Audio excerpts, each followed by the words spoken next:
ಅರ್ಜುನ ಆನೆಯ ಸಾವಿನ ಸುತ್ತ ಇನ್ನಷ್ಟು ಪ್ರಶ್ನೆಗಳು. ಕಾಲಿಗೆ ಗುಂಡು ತಾಕಿತ್ತು ಅಂತ ಮಾವುತರ ಆರೋಪ. ಆದರೆ ಅದನ್ನು ಮರಣೋತ್ತರ ಪರೀಕ್ಷೆಯನ್ನು ಚೆನ್ನಾಗಿ ಡೀಟೇಲಾಗಿ ಮಾಡೋದು ಬಿಟ್ಬಿಟ್ಟು ಮೇಲ್ಮೇಲೆ ನೋಡಿದ್ವಿ ಅಂತ ಕಣ್ಣು ಒರೆಸ್ಬಿಟ್ಟು ಕಳಿಸಿದ ಅರಣ್ಯಾಧಿಕಾರಿಗಳಿಗೆ ಈಗ ಪ್ರಶ್ನೆಗಳ ಮೇಲೆ ಪ್ರಶ್ನೆಗಳು. ಸತ್ಯವನ್ನು ಸಮಾಧಿ ಮಾಡೋಕ್ಕೆ ಮಾಡಿದ್ದಾರೆ ಈ ಕೆಲಸನ ಅಂತ. ಯಾಕೆ ಅಂದರೆ ಅವನು ಅನುಮಾನವನ್ನು ಎತ್ತದ ಮೇಲೂ ಮಾವುತ ಡೀಟೇಲಾಗಿ ಮಾಡೋಕ್ಕೆ ನಿಮ್ಗೆ ಏನು ರೋಗ ಬಿಡ್ದಿತ್ತು ನಿಮಗೆ ಆಫೀಸರ್ಗಳಿಗೆ? 12 ಗಂಟೆ ಆಗಿದ್ದಿದ್ದರೆ ಏನು ನಿಮ್ಮ ಮನೆಯಲ್ಲಿ ಏನಾದ್ರು ತೊಂದರೆ ಆಗ್ತಿತ್ತಾ? ಅಷ್ಟೇ ಮಾಡಿದ್ರಂತೆ ಪೂರ್ತಿ. ಯಾರು ಬೇರೆ 2 ದಿನ ನಾವು ಇಟ್ಕೊಂಡು ಜನ ನೋಡಲಿ ಅಂತ ಬಿಡಲ್ವಾ? ಹಾಗೆ ಆನೆ ಕೊಳ್ತೋಗ್ಬಿಡ್ತಿತ್ತ ಒಂದು ದಿನಕ್ಕೆ? ಅಲ್ಲಿ ಇದ್ದಿದ್ದು ಕಾಮನ್ ಸೆನ್ಸ್ ಬೇಡ ಒಬ್ಬ ಫಾರೆಸ್ಟ್ ಆಫೀಸರ್ಗಳಿಗೆ? ಎಷ್ಟು ದಿನ ಆದಮೇಲೆ ಆನೆ ದೇಹ ಏನಾಗುತ್ತೆ ಅನ್ನೋದು? Because I have seen it. ನಾನು ನೋಡಿದ್ದೀನಿ. ಕೊಳತು ಬಿದ್ದು ಕಿಲೋಮೀಟರ್ ಗಟ್ಟಲೆ ವಾಸನೆ ಬರ್ತಾ ಇದ್ದಿದ್ದನ್ನು ಅಟ್ಟಿಸ್ಕೊಂಡೋಗಿ ಹುಡ್ಕೊಂಡು ಹೋಗಿದ್ದೀವಿ ನಾವು. ಯಾವಾಗಲೂ ಅದನ್ನು ಅವನು ಗುಂಡೊಡೆದು ಸಾಯಿಸಿರುವ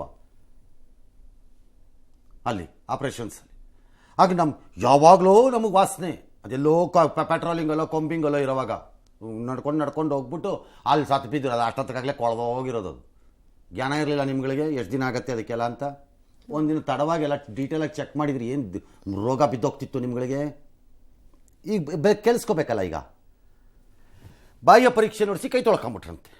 ಬಾಹ್ಯ ಪರೀಕ್ಷೆ ಕಣ್ಣು ಅಂದಾಜಲ್ಲಿ ನೋಡ್ಬಿಟ್ರು ಇವ್ರುಗಳು. ನಿಮ್ಮ ಯೋಗ್ಯತೆಗೆ ಅದಕ್ಕೆ ಮಸ್ತ್ ಬಂದಿದೆ ಅನ್ನೋ ಆನೆ ವಿರುದ್ಧ ಕರ್ಕೊಂಡು ಹೋಗ್ಬಾರ್ದು. 60 ವರ್ಷ ಆಗಿರೋ ಆನೆನ ಅಂತ ಗೊತ್ತಾಗದೇ ಇರೋರುಗಳಿಗೆ ಕಣ್ಣಲ್ಲಿ ಕಾಣಿಸ್ಬಿಡುತ್ತೆ ಇವ್ರಿಗೆ. ಅರ್ಜುನ ಆನೆ ಪೋಸ್ಟ್ ಮಾರ್ಟಮ್ ಮಾಡಿಲ್ಲ. ದೇಹದಲ್ಲಿ ಒಳಗಡೆಗೆ ಬುಲೆಟ್ ಹೋಗಿದ್ದರೆ ಕಣ್ಣಿಗೆ ಏನು ಕಾಣಬೇಕು? ಚರ್ಮ ಹೆಂಗಿರುತ್ತೆ 60 ವರ್ಷ ಆದಮೇಲೆ ಆನೆದು? ಕಂಡುಹಿಡಿಯೋದು ಹೆಂಗೆ ಅದನ್ನು? ದೊಡ್ಡ ಗಾಯ ಆದರೆ ಸಿಕ್ಕತ್ತೆ. ಶಾರ್ಪಾಗಿ ಒಂದು ಬುಲೆಟ್ ಹೋಗಿದ್ರೆ ಹೆಂಗೆ ಗೊತ್ತಾಗ್ಬೇಕು ನಿಮಗೆ? ಚರ್ಮ ಏನಾಗಿರುತ್ತೆ ಆ ಟೈಮಲ್ಲಿ? ಕನಿಷ್ಠ ಅರ್ಜುನ ಇನ್ನೊಂದು ಭಾಗನ ನೋಡೇ ಇಲ್ವಂತೆ. ಅಂದರೆ ಈಗ ಜನ ಹೇಳುತ್ತಿರೋದು ಅದು ಹೇಗೆ ಮಲಗಿದ್ದ ಹಾಗೆ ತಳ್ಳಿಬಿಟ್ಟಿದ್ದಾರೆ ಒಳಕ್ಕೆ. ಇನ್ನೊಂದು ಭಾಗ ತೆಗೆದೇ ನೋಡಿಲ್ಲ ಸೈಡಲ್ಲಿ ಅಂತ. ಅಲ್ಲೇ ಬಿದ್ದಿದೆ ಅಂತ ಅವ್ರದ್ದು ವಾದ. ಬಿದ್ದಿದೆಯೋ ಬಿದ್ದಿಲ್ವೋ ಪ್ರಶ್ನೆ ಬೇರೆ. ಯಾಕಪ್ಪ ಬೇಕಿತ್ತಿದು? ಯಾಕೆ ಬೇಕಿತ್ತಿದು? ಈ ಸುಖಕ್ಕೆ ಒಂದು ಡಿಪಾರ್ಟ್ಮೆಂಟು, ಅದಕ್ಕೊಂದಷ್ಟು ಗಾಡಿಗಳು ಕೆಲಸಕ್ಕೆ ಬರದೇ ಇರೋದು. ಸುಮ್ಮನೆ ಬಿಟ್ಟುಬಿಟ್ರೆ ಫಾರೆಸ್ಟ್ ಇರುತ್ತೆ ಅನ್ಸತ್ತೆ ನನಗೆ. ಹಾಂ, ಪ್ರಾಣಿ ಸಾವಿನ ಬಗ್ಗೆ ಅನುಮಾನ ಮಾಡಿದಾಗ ಮಾಡಬೇಕಾಗಿತ್ತು, ಮಾಡಿಲ್ಲ. ಮೆಟಲ್ ಟೆಸ್ಟ್ ಎಲ್ಲ ಮಾಡಬೇಕು ಅಂತಿದೆಯಂತೆ, ಮಾಡಿಲ್ಲ. ಯಾವುದೂ ಮಾಡಿಲ್ಲ ಇವರು. ಇದಕ್ಕಾಗಿ ಅರಣ್ಯ ಇಲಾಖೆಯಲ್ಲಿ ಪ್ರತ್ಯೇಕ ಮಾರ್ಗಸೂಚಿನೇ ಇದೆ. ಯಾಕೆ ಬಿಟ್ಬಿಟ್ರು ಮಾರ್ಗಸೂಚಿನ? ಅರ್ಜುನ್ ನಾನಿದ್ದು the state has still not taken action. ಯಾರ ಮೇಲೂ ಇನ್ನೂ ಉಡಾಫೆ ಹೊಡ್ಕೊಂಡು ಓಡಾಡ್ತಾ ಇದ್ದಾರೆ, ಇನ್ಕ್ಲೂಡಿಂಗ್ ದಿ ಫಾರೆಸ್ಟ್ ಮಿನಿಸ್ಟರ್. ಹೀಗೆ ಬಿಟ್ಕೊಂಡು ಹೋಗ್ತಾ ಇದೆ ಇದು. ಇನ್ನೊಂದು ಹೆಣ ಬೀಳೋವರೆಗೂ ಫಾರೆಸ್ಟಲ್ಲಿ ಪ್ರಾಣಿ ರೂಪದಲ್ಲಿ ನಿಮಗೇನು ಅನಿಸಲ್ಲ. ಅದು ಹಿಂಗೆ ತಳ್ಕೊಂಡು ಹೋಗ್ತೀರಿ. ಫಸ್ಟ್ ಅವ್ನು ಯಾವನ್ ರೆಸ್ಪಾನ್ಸಿಬಲ್ ಅವನು ಸಸ್ಪೆಂಡ್ ಮಾಡಿರಿ. ಫೂಲಿಶ್ಲಿ ಹು ಡಿಡ್ ದಿಸ್. ಆಮೇಲೆ ತನಿಖೆ ಮಾಡಿಸಿ. ಅವರಲ್ಲ ಅಂದ್ರೆ ಕರ್ಕೊಳ್ಳೋರಂತೆ. ತನಿಖೆನೂ ಮಾಡಲ್ಲ. ತನಿಖೆ ಆದೇಶ ಕೊಟ್ಟಿದ್ದೀನಿ ಅಂತ CM ಹೇಳ್ತಾರೆ. ಯಾವ ಆದೇಶ ಕೊಟ್ಟಿದ್ದೀರಿ ಸರ್? ಯಾರು ಕೊಟ್ಟಿದ್ದೀರಿ ಆದೇಶ? ನೀವು ನಿಮ್ಮೂರಲ್ಲಿ ನಿಮ್ಮನ್ನು ಮೆರೆಸಿ ನಿಮ್ಮ ಕಣ್ಣು ಮುಂದೆ ಓಡಾಡಿದ್ದಾನೆ ಅಂತ ನಿಮ್ಗಾದ್ರೂ ಬೇಡವಾ? ಸ್ವಲ್ಪ ನಿಮ್ಗಾದ್ರೂ ಬೇಡವಾ? ಆ ಊರಿನವ್ರು ನೀವಾಗಿ. ನಾನು ನಿಮ್ಮಿಂದ ಐ ಎಕ್ಸ್ಪೆಕ್ಟೆಡ್ ಸಮಥಿಂಗ್ ಬೆಟರ್. ಇಲ್ಲಾಂದ್ರೆ ಸುಲಭ ಅಲ್ಲ ಅನ್ಕೊಂಡ್ಬಿಡ್ತೀನಿ. ಮತ್ತೆ ಚೀಫ್ ಮಿನಿಸ್ಟರ್ ಆಗಿದ್ದೀರಿ, ಆ ಭಾಗದಲ್ಲಿ ಇದ್ದೀರಿ, ನೀವು ನೋಡಿದ್ದೀರಿ ಆನೆನ. ಅಷ್ಟು ನಿಮ್ಗೊಂದು ಭಾವನೆ ಬೇಡವಾ ಅದ್ರ ಬಗ್ಗೆ? ನನ್ನ ಊರಿನ ಕಡೆದು, ನನ್ನ ಊರಲ್ಲಿ ಕೆಲಸ ಮಾಡಿರೋ ಆನೆ ಅದು ಅಂತ. I really thought you will do a better job ಈ ವಿಚಾರದಲ್ಲಿ. ಯಾರು ಆ ಫಾರೆಸ್ಟ್ ಆಫೀಸರ್ಗಳನ್ನ ಹೇಳ್ಕೊಂಡಿದ್ದನ್ನು ಕೇಳ್ಕೊಂಡು ಹೋಗೋಕ್ಕೆ ನಾವೇನು ಬಕರಾಗಳು ಅಂದ್ಕೊಂಡ್ಬಿಟ್ಟಿದಾರ? ಏನಿಲ್ಲ. This cannot be allowed. ಇದು ಕೂಡ್ದಿದ್ದು ಅಲೋ ಮಾಡಬಾರ್ದು ಇದನ್ನ. ಅರ್ಜುನ ಅಷ್ಟೇ ಅಲ್ಲ ಅದು. ಎಸ್, ಅರ್ಜುನ ಆನೆಯನ್ನ ಕಳೆದುಕೊಂಡಂತಹ ಮಾವುತ ಮತ್ತೆ ಏನೋ ಹೇಳಿದಾರಂತ ಅವರು CCF ಎಲ್ಲ. ನೋಡೋಣ ಏನು ಅಂತ. ಕಾಡಾನೆ ಫೈರ್ ಮಾಡಕ್ಕೆ ನನ್ನ ಆನೆಗೆ ಹೊಡೆದ್ರು. ಸಾಕಿದ್ದನೆಲ್ಲ ಬಂದ್ಬಿಟ್ಟು ನಾನು ನಮ್ಮನೆ ಈ ಪ್ರಸಾದನ ಹತ್ರ ಹೊಡೆದ ನೀರು ಹಾಕಾನಂತೇಳಿ ನಾ ಬರೋಷ್ಟ್ರಲ್ಲಿ ಹಿಂಗೆಲ್ಲ ಆಗೋಯ್ತು. ನಾನಿದ್ರೆ ಬಿಡ್ತಿಲ್ಲ ಸಾಧನ. ದಯವಿಟ್ಟು ನನ್ನ ಆನೆನ ಕರ್ಕೊಡಿ ಸರ್.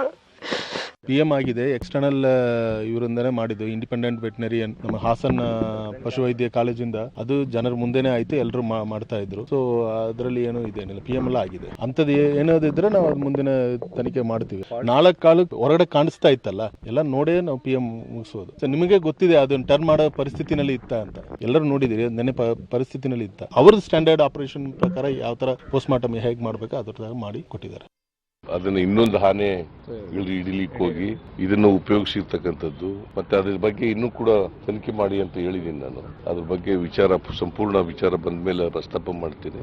ಆದ್ರೆ ಅರ್ಜುನ ಆನೆ ಇದೆಯಲ್ಲ, ಅದನ್ನ ಸಕಲೇಶ್ಪುರದಲ್ಲಿ ಎಲ್ಲಿ ಪ್ರಾಣ ಕಳ್ಕತ್ತು ಅಲ್ಲಿ ಒಂದು ಸ್ಮಾರಕ ಮಾಡಬೇಕು. ಮತ್ತೆ ಅದು ಹೆಗ್ಗಡದೇವನ ಕೋಟೆ ಅಲ್ಲೂ ಕೂಡ ಒಂದು ಸ್ಮಾರಕ ಮಾಡಬೇಕು. ಅಲ್ಲಿ ಬೇಡ, ಮೈಸೂರಲ್ಲಿ ಮಾಡಿ. ಎಚ್ ಡಿ ಕೋಟೆ ಸಕಲೇಶ್ಪುರ ಬೇಡ, ಮೈಸೂರಲ್ಲಿ ಮಾಡ್ರಿ. ಸಕಲೇಶ್ಪುರದಲ್ಲಿ ಏನು ಮಾಡ್ತಿರೋ ಬಿಡ್ತಿರೋ ಗೊತ್ತಿಲ್ಲ.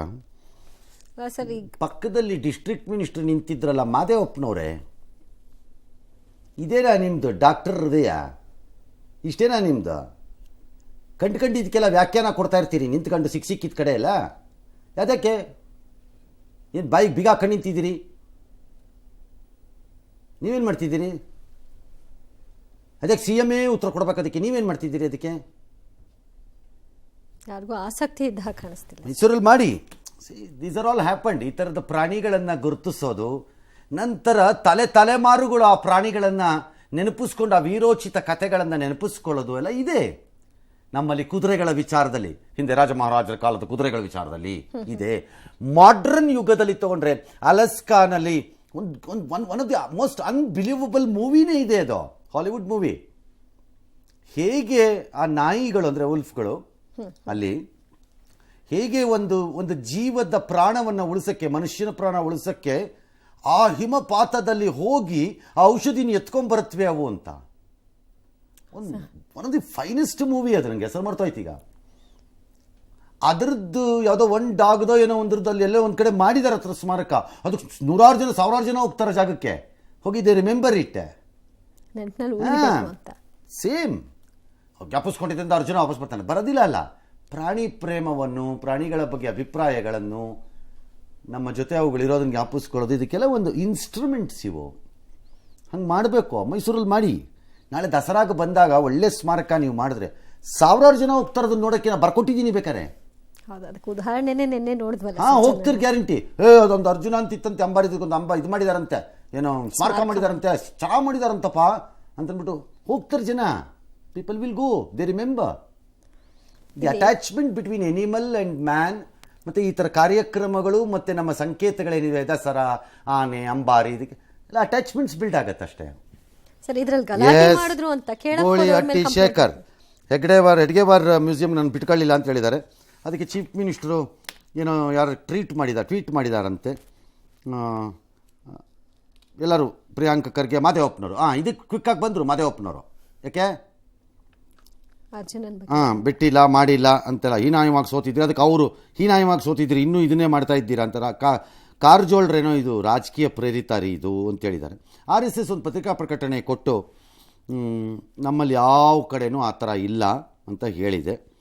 ಗೋಳಿಹಟ್ಟಿ ಶೇಖರ್ ಪ್ರತಿಕ್ರಿಯೆ, ಸಂಘದ ಕಚೇರಿ ಇಲ್ಲಲ್ಲ, ಮ್ಯೂಸಿಯಮ್ಗೆ ಹೋದಾಗ ಅನ್ಬೋದು. ನೀವು ಎಷ್ಟೊತ್ತಿಗೆ ಹೋಗಿದ್ರು ಆ ಮ್ಯೂಸಿಯಮ್ಗೆ? ಬಾಗಿಲು ಹಾಕಿದ್ಮೇಲೆ ಹೋಗಿದ್ರು ಹೆಂಗೆ? ಯಾವುದಾದ್ರೂ ಮ್ಯೂಸಿಯಮಲ್ಲಿ ಜಾತಿ ನೋಡ್ಬಿಟ್ಟು ಒಳಗೆ ಬಿಡೋಕ್ಕಾಗತ್ತೇನ್ರಿ? ಆ ಥರದ್ದೆಲ್ಲ ಇರಲ್ಲ ಸರ್. ಯಾವುದಾದ್ರು ಮ್ಯೂಸಿಯಮ್ಮಲ್ಲಿ ಈ ರೀತಿಯ ದೇವಸ್ಥಾನಗಳಲ್ಲಿ ವ್ಯವಸ್ಥೆ ಇರುವುದನ್ನು ನಾವು ಕೇಳೂ ಇದ್ದೀವಿ, ನೋಡೂ ಇದ್ದೀವಿ, ಅನುಭವಿಸಿದ್ದೀವಿ. ಅದು ಇರಕೂಡ್ದು ಅನ್ನೋದೇ ಎಲ್ಲವನ ಉದ್ದೇಶ. ಈಗ ಮಾಡಿದವನಿಗೆ ಹಿಡ್ಕೊಂಡು ಬಾರಿಸ್ಬೇಕು ಅನ್ನೋದೇ ನನ್ನ ಪಾಯಿಂಟು. ಬಾರಿಸ್ತಾ ಇರ್ಬೇಕು, ಮಕಾಂಬೂತಿ ನೋಡೋದೆ ಅವನಿಗೊಂದನ ಹಂಗೆ ಮಾಡೋರನ್ನ. ಎಲ್ಲಿ ನಾನು ದೇವಸ್ಥಾನದಲ್ಲಿ ಹೇಳ್ತಿರೋದು. ಹೌದು, ಊಟ ಹಾಕಲ್ಲ, ಅವ್ನು ಊಟ ಹಾಕ್ತೀನಿ, ಇವ್ನು ಊಟ ಹಾಕಲ್ಲ, ಬಿಡ್ಲೆ ಕೂಡದಂತ ಅವ್ರನ್ನೆಲ್ಲ ಹೇಳ್ತೀನಿ. ನನ್ನ ಪ್ರಕಾರ ಎಲ್ಲ ಅವನಿಗೂ ಒಂದು ಕುದಳ ಬಾಯ ಮುಚ್ಕೊಂಡು ಅನ್ಬೇಕು ಅಂಥದ್ರಲ್ಲಿ ಮ್ಯೂಸಿಯಮ್ಮಲ್ಲಿ ಜಾತಿ ಕೇಳ್ಕೊಂಡು ಒಳಗೆ ಬಿಡೋಕ್ಕಾಗತ್ತೇನ್ರಿ Goolihatti Shekhar? I have a serious doubt on your statement. ಕಚೇರಿ ಅಂತ I have a serious doubt.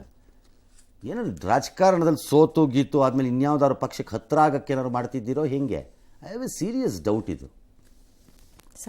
S, ಮುಂದಕ್ಕೆ ಹೋಗೋಣ. ತುಮಕೂರಿನ ಸಿದ್ಧಗಂಗಾ ಮಠದಲ್ಲಿ ಮಾಜಿ ಸಚಿವ ಸೋಮಣ್ಣ ಕುಟುಂಬ ನಿರ್ಮಿಸಿರುವಂತಹ ಗುರುಭವನ ಲೋಕಾರ್ಪಣೆ ಕಾರ್ಯಕ್ರಮ ಇವತ್ತು ನಡೆಯಿತು. ಇಲ್ಲಿ ಸೋಮಣ್ಣ ತಮ್ಮ ಮುಂದಿನ ರಾಜಕೀಯ ಭವಿಷ್ಯ ಹೇಳಬಹುದು ಅಂತ ಭಾವಿಸಲಾಗಿತ್ತು, ಅದು ಯಾವುದೂ ಆಗಲಿಲ್ಲ. ಇದೇ ಕಾರ್ಯಕ್ರಮದಲ್ಲಿ ಮಾತನಾಡಿದ ಪರಮೇಶ್ವರ್, ಸೋಮಣ್ಣ ಭಯ ಪಡೋ ಅಗತ್ಯ ಇಲ್ಲ, ಅವರಿಗೆ ಉತ್ತಮ ಭವಿಷ್ಯ ಇದೆ ಅಂತ ಹೇಳಿ ಚರ್ಚೆಗೆ ಗ್ರಾಸವಾಯಿತು. ಕಾರ್ಯಕ್ರಮದ ಬಳಿಕ ಮಾತನಾಡಿದ ಸೋಮಣ್ಣ, ಕೆಲವೊಂದು ಸಂದರ್ಭದಲ್ಲಿ ನನ್ನ ದುರಹಂಕಾರವೇ ನನಗೆ ಮುಳುವಾಯಿತು, ಕೆಲ ತೀರ್ಮಾನಗಳು ನನಗೆ ತೊಂದರೆ ಕೊಟ್ಟವು ಅಂತ ಹೇಳಿಕೊಂಡಿದ್ದಾರೆ.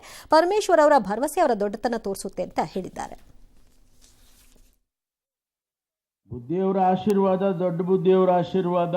ನಿನಗೆ ಯಾವ ಭಯನೂ ಪಡುವಂತ ಅಗತ್ಯ ಇಲ್ಲ. ಭವಿಷ್ಯದಲ್ಲಿ ಸೋಮಣ್ಣ ನಿರಾಶೆ ಪಡುವಂತ ಅಗತ್ಯ ಇಲ್ಲ.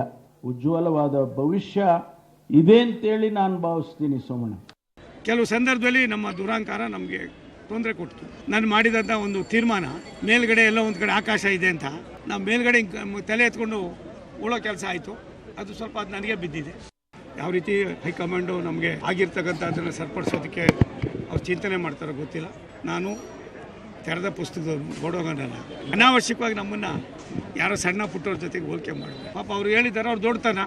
ಸಾಮಾನ್ಯವಾಗಿ ಹೇಳುವಂತ ಭಾಷೆ, ಅದಕ್ಕೆ ಬೇರೆ ಅರ್ಥ ಕಲ್ಪಿಸೋದೇನು ಅಗತ್ಯ ಇಲ್ಲ. ರಾಜಕಾರಣದ ಯಾವುದೇ ಮಾತುಗಳನ್ನ ನಾನು ಸೋಮಣ್ಣವ್ರ ಜೊತೆ ಆಡಿಲ್ಲ. ಭಯ ಪಡಬೇಡಿ ಅಂತ ಅಂದ್ರೆ ಅರ್ಥ ಅವರಿಗೆ ಇನ್ನೂ ಕೂಡ ಅವಕಾಶಗಳು ಬರ್ಬೋದು ಅನ್ನೋ ಅರ್ಥದಲ್ಲಿ ಹೇಳಿದೆ. ಎಂತಿನಂತ ಯಡಿಯೂರಪ್ಪನವರು ಸೋಮಣ್ಣ ಜೊತೆ ಮಾತಾಡ್ತೀನಿ ಅಂತಿದ್ದಾರೆ. ನೀವು ಮಾತಾಡ್ತಾನೇ ಇರಿ, ಹೇಳ್ತೀನಿ ನಾನು. All right.